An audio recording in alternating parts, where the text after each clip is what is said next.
Tennessee wrapped up its final official visit weekend in the month of June, and it was a big one. 15 official visitors, 3 or 4 unofficial visitors, and a lot of positive momentum for Josh Heupel and his staff. Austin, you take the floor. How do you think Tennessee did overall this weekend and really the month of June overall? Yeah, I thought they really did well. This weekend. Now, as far as the overall month, time will tell. But I think they really closed hard this past weekend. I thought Tennessee did as well as they could do with Mike Matthews, did as well as they could do with Amari Jefferson. I think they hit it out of the park on both. I think Tennessee really impressed Bennett Warren, the big offensive tackle from the state of Texas, and and I think that he's really feeling Tennessee right now. In my opinion, Danny Okoye was as impressive a kid. Now, he was an unofficial visitor, but he was as impressive a kid as I met over the weekend. And, I think Tennessee is doing really, really well there. Jordan Ross, Hubbard, you talked to Mom. She loves her some chop, loves her some Tennessee. Now, does that equate into landing Jordan Ross long term? We'll see. But clearly, he likes Tennessee. It's Tennessee, Florida, Georgia. And I think Tennessee had a really solid weekend there. Yeah, they did. I mean, he's been up here. I think this is their 6th or 7th time coming up. So he's seen Tennessee a lot. I think the interesting thing with Jordan Ross is the timeline, Austin. He's talking about not wanting to do anything until the end of November, close to signing day. He's talked about kind of waiting and seeing how everybody does this year, if there's staff changes and that type of thing, which is, I get that side of it. The question, though, when you look at those finalists, Tennessee, Georgia, Florida, are all 3 of those options going to be available to him in November, December, or is somebody going to be filled up at that spot? Particularly Georgia's who I'm talking about more so. I think Florida probably going to have room, although they're recruiting well right now.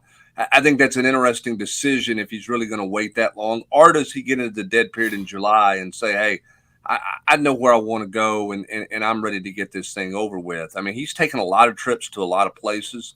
He's seen those 3 finalists a good number of times. One would think that he's probably got a pretty good idea of where he wants to go. The question is he really going to wait it out that long, or does he feel like he needs to go ahead and get his spot locked up sooner rather than later? I think that's the interesting storyline with Jordan Ross right now, between those 3 schools. Yeah, I mean, it's best laid plans, right? I mean, Winery, I'm waiting, and now there's a lot of traction out there that he could pull the trigger in July. Cam Franklin, I'm waiting. Now there's a lot of traction out there that he could pull a decision sometime in the next 4 or 5 weeks. Same thing here. I mean, it's easy to sit there and say you're going to wait, but, you all of a sudden you start looking around and everything's filling up, and, the school you really like is only going to take one more at your position, and there's 2 guys, or you really going to let some guy beat you to the punch? I mean, you know what I mean? Like, if you're dating a girl and you really like her and she says, if I don't get a ring, I'm going to start looking around. Like, do you really run the risk of losing her because, you weren't, 100? I mean, I don't know. We'll see. I mean, I think that, how this all plays out with him will be interesting. And then finally, Braylon Russell, big running back out of the state of Arkansas. I thought Tennessee, continues to trend well there. He's down to Tennessee and Arkansas, in my opinion. I know he visited South Carolina, and I expect him to drop out of top 3 at some point, and South Carolina will be in it, but I don't think they're really in play. I think this is Tennessee or Arkansas. Kid is from, Benton, Arkansas, which is not too far from Little Rock, and, I will continue to say that the alarm's going to go off in his recruitment at some point, and it's supposed to be July 14th at 6:30 p.m. So, by the way, is there a worse sound on the earth than when you set an alarm for yourself? No, but full disclosure, I won't show the number, but full disclosure, that was my phone. I have that ring because that's the loudest, most annoying ring that there is. And I want to have that ring because at some point my son is going to call from basic training in San Antonio, Texas, where he's been since June the 6th. And I haven't heard from him verbally. We've gotten some letters, but it's one of those deals where you don't want to miss that call. So if you're sitting there working on something else and you can hear that annoying ring from a long ways away, it startles you because normally it is a wake-up call. But I went with that one to make sure I didn't miss a call. I forgot to silence my phone before it started. Hey, So we'll allow it, but all the other buzzing from all of our other phones that happens every single podcast, we got to cut that out. well, I do have everything else turned off, but to whoever is listening 5 minutes into the podcast on a Tuesday morning going, for the love of man, who has not turned off an alarm? Get out of bed. What are we doing? Guilty as charged. Guilty, guilty, guilty on this front. I think, Austin, a lot of the conversation for this weekend obviously is going to kind of revolve around the wide receiver position. Amari Jefferson, how much of a move did Tennessee really make with Alabama having that momentum earlier in the month? And then Mike Matthews, of course, the 5-star. Both those guys down for their official visits this past weekend, and it feels like Tennessee did everything they could. The question is, Austin, and you might not have the answer right now, obviously, but will it be enough? Yeah, I mean, I think Tennessee continues to trend well with both. Again, they did a exceptional job this weekend. Kelsey Pope, Josh Heupel, Joey Halsley, all of them, really worked Amari Jefferson hard, the whole family. They worked Mike Matthews hard, the whole family. And both those guys know how important they are to the class. And so, Tennessee, really spent a lot of time with Amari about kind of where he fits into the offense, how he'll fit. Same thing with Mike. Then, of course, Amari had to sit down with Tony Vitello as well, as that was really, really important. It's Tennessee and Alabama. Georgia's running 3 here. But ultimately, I continue to say Tennessee's always had the inside track here, even when Alabama grabbed the lead for a bit. Well, and I think you got to throw in, too, a little bit of Boo Carter love here, AP. Yeah. For really both of those. All of them. For all those things we just talked about. Yeah, I think that he has worked that, and we talked about kind of how people gravitate to him, and that one, I think he did a good job this weekend. I think he came to town with the mindset, and Rob, I think this is an interesting mindset to have for a young person. He's just committed. He's on the high of committed. He didn't need love this weekend. He didn't need a lot of love. It wasn't his show. He was here to kind of work and recruit. And it feels like that he put in the work this weekend to kind of help guys. It wasn't about him. It was about Tennessee this weekend. Pretty impressive with how Boo Carter's kind of handled himself here, through the whole process, but in particular since he's committed to Tennessee. Yeah, I think peer recruiting a lot of times gets overrated by fans, but but I think it's a case-by-case basis, and I'm interested to see what you guys – I mean, some guys are just Pied Pipers.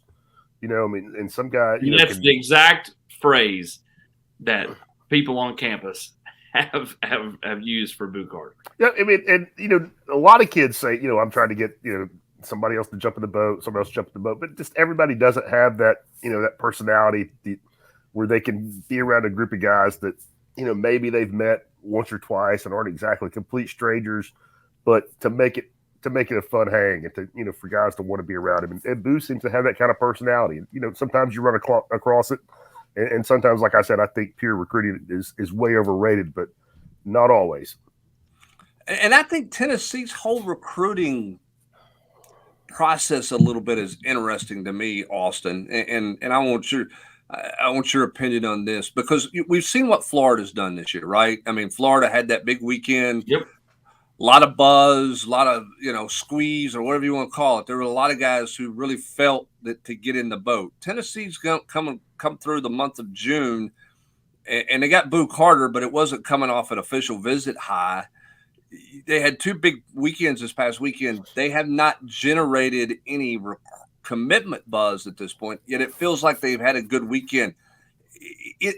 It's a little bit different, it seems like, with Tennessee compared to some other schools. Is that fair or not fair? No, it's fair. It's absolutely fair. Is it just the personality? Yeah, I think so. I just think that's the personality. I think that collectively as a group, that's probably their personality. And, again, I think the staff as a whole, just kind of handles things differently than everybody else. They elect to not do the big squeeze play, which, again, sometimes I think probably is a hurt. But a lot of times it's not. I mean, LSU, tried to put the squeeze on Kai Bates, and he still may end up there, but he did not commit, over the weekend. And, and tells me, is Tennessee and LSU going to go home, talk about it with his family sometime, mid-July to late July. Again, best laid plans. But I just think for Tennessee, it's kind of their approach, Hubs. The way they handle things, the way they kind of go about things. It's the demeanor of the staff as a whole, and I think that that's why the kind of the direction they go. I'm not sure they. I mean, could they go the other way? Yes. I'm not sure that's really how they want to go. Yeah. Well, and it sets up for potential huge July for Tennessee. Yeah. And July last year was huge for Tennessee. I mean, it was a busy bit. They made a lot more hay in July last year than they did in June, right, AP? 100%. And what it could end up being, and again, really outside of Braylon Russell, who is, the 14th of July, you've got Braylon, Staley, who commits, this Friday. But you could have it's kind of like Tennessee commit 2 days later, Tennessee commit 3 days later, Tennessee commit, and not like 5 in like a 6-hour span like Florida did. Yeah, so it almost looks more like sustained momentum than you getting blindsided by something and then all of a sudden poof, it's gone. Like it could be drag on all month long. Ronan O'Connell's going to come off the board at some point, I think in July. Edmund Spillman's going to go on his lake retreat and think about it and come to a decision and come off the board sometime in July. I think probably mid-July for Edwin. Mike Matthews, I think, is around mid-July. Amari Jefferson said late July, early August. I could see that getting pushed up, though. I think you're going to have a lot of names. Bennett Warren, somebody I think is going to do something in the next 2-3 weeks. Okoye's not. He's going to come back and officially visit Tennessee in September. And then, I think started working towards a decision after that. But either way, I think you have a chance to kind of build a little staid momentum heading into fall camp. Yeah, I think the whole approach to June, Rob and Eric, is really a fascinating kind of case by case, school by school deal. I mean, everybody's doing it a little bit different because June to December is a long time before signing day. And so how do you manage all that? I think it's pretty fascinating to see. Do you take the visit weekends early in June, late in June? How do you calculate all of that? June's a very strategic month is what I'm saying. There is no right or wrong. What Clemson did are load up early, and that's their modus operandi, as they want to try to get out on vacation a couple of weeks early and not have official visitors those last couple of weekends because they're already hitting the lake. Tennessee's the opposite. They backloaded.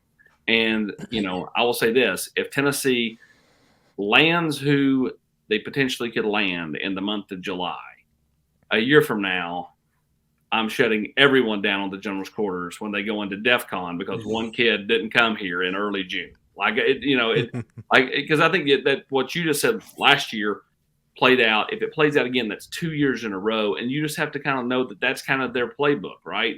That's kind of how they choose to go about things. But I also think you can't be too naive to think every kid is the same. Like you have to be able to read the room sometimes and know, hey, we've got to push this kid because if we don't, he's going to drag this thing out. It could hurt us with another. So to me, again, it's about reading the room. Each situation is different, but on the whole, Tennessee, I think is going to continue to do what they've been doing. Rob, I just don't know how I just think that it's fascinating to try to sit there in that case by case and say, all right, is this guy really going to wait till November? If he is, then we want to wait and bring him in the fall. But then all of a sudden, if he takes 3 trips in June and decides he's going to shut it down, then you never got a chance to shoot your shot. I just think that you better have a really good finger on the pulse of the kids you're recruiting in the month of June to figure out how to manage the play with those guys. Yeah, well, I just can't believe we live in a world where we just got done having 30 official visitors at Tennessee in the last 2 weekends in June. To me, that's ridiculous. And I mean, you're right about it being a long time, but I mean, I completely agree with AP. You got to shoot your shot and hope you can get them back up here, in the fall for unofficial visits. But I mean, you guys know this. I mean, I'm sure the coaches so much prefer to have them on in June, even if you have 10, 12, 15 kids like you did this weekend. The personal experience has got to be so much better than it is when they get here on a Friday night and you're getting ready to play, Alabama on Saturday. I mean, how much time, FaceTime, one-on-one time are you really spending with those guys? I mean, I know the support staff, the behind-the-scenes people do a great job with the kids and their parents, but when you talk about kids coming in and what stood out the most, for these visits. How often do you hear about, sitting down with the coaches, spending time with Coach Heupel, spending time with Coach Carter or whatever. And that just doesn't, happen on the game weekend visits. Well, I think it's a double-edged sword too, Rob, because you look at there's two kids I want to talk about. Both were here this weekend. You got Jordan Ross. Okay.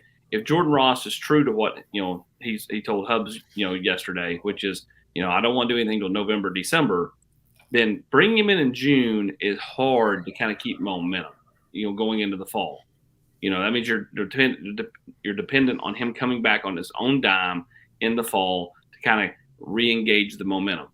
Whereas Danny Okoye, you brought him in unofficially this weekend. He paid his own dime to get here and all that. He's not doing anything till September, October, but you have the official visit you can bring him back on yourself that you're paying his way to get here in the fall. So, I think that's the proper way to do it. I think if Ross comes off the board in the next 30 to 60 days, then you hit the nail on the head with how you handled him, bringing him in at the end of June. If he goes to November, December, I think you potentially could look back and go, that was not the right way if he goes elsewhere, because it was hard to kind of get the momentum back once we lost it when it drug on. Yeah, I think regardless, you've got to get him on campus in the month of June. And I was going to bring up the Danny Okoye, method as well, because I think that's the perfect way to handle it. But I also think that's why this 865 Live has become such a huge deal. Tennessee backloads it. Tennessee's waiting to get the majority of their big weekends, the last 2 weekends of the month and everything. So getting these guys up here for that 865 Live and, that's unofficially and having fun and all that type of stuff, staying fresh of mind, kind of getting a pulse on each prospect. And it doesn't work out every time, I get it. But I think that's why it's become one of the biggest recruiting weekends. It's just a day thing, but one of the biggest recruiting weekends of the year is to get them back on campus to where they've got Tennessee fresh in mind. And then maybe it's 3 or 4 more weeks before they get back up here. And that's kind of the way you've seen it played out a little bit this summer and last summer. Yeah, but the group that visited last summer for 865 Live, or then called Rockies Appaloosa, and who visited this year for 865 Live, I think when you get to the end of this year and you look back and go, okay, these guys visited, they ended up here. What was our hit rate on people that visited that event? I think it's going to be extremely high. Yep, well, it was a lot. Go ahead. Yeah, no doubt. And I think Rob makes a great point too. I mean, how many kids are really going to wait to the fall, right? I mean, that's we'll see. I mean, I think you're seeing more and more say that, but they really end up bumping it up earlier because their high school coach wants them to get it over with. Their parents are tired of traveling, or traveling in the fall is just so hard.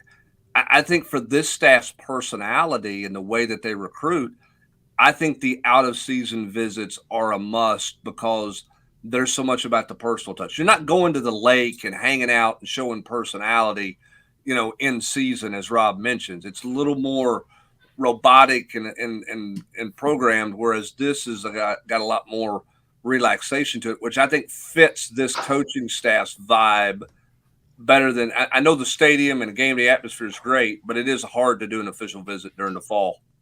No reason they can't throw a wetsuit on in December for an OV and get out there.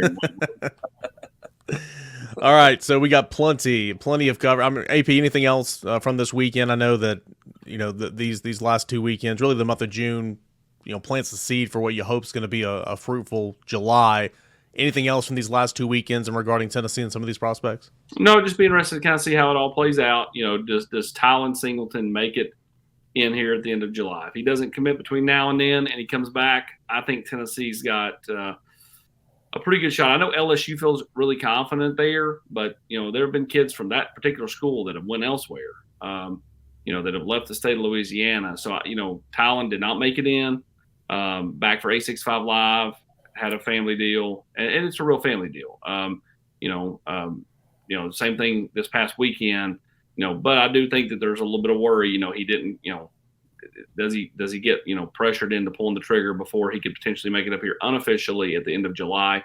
That is something I'm kind of watching for. And again, the more you can kind of get some of these 25s to campus, I think is really, really important. If Tylen doesn't make it in, does Chris Cole, the teammate of Peyton Lewis, linebacker. Does he make it in out of the state of Virginia for that thing at the end of July? I think that's another one that's potential. We'll see if he comes off the board between now and when things open back up in July.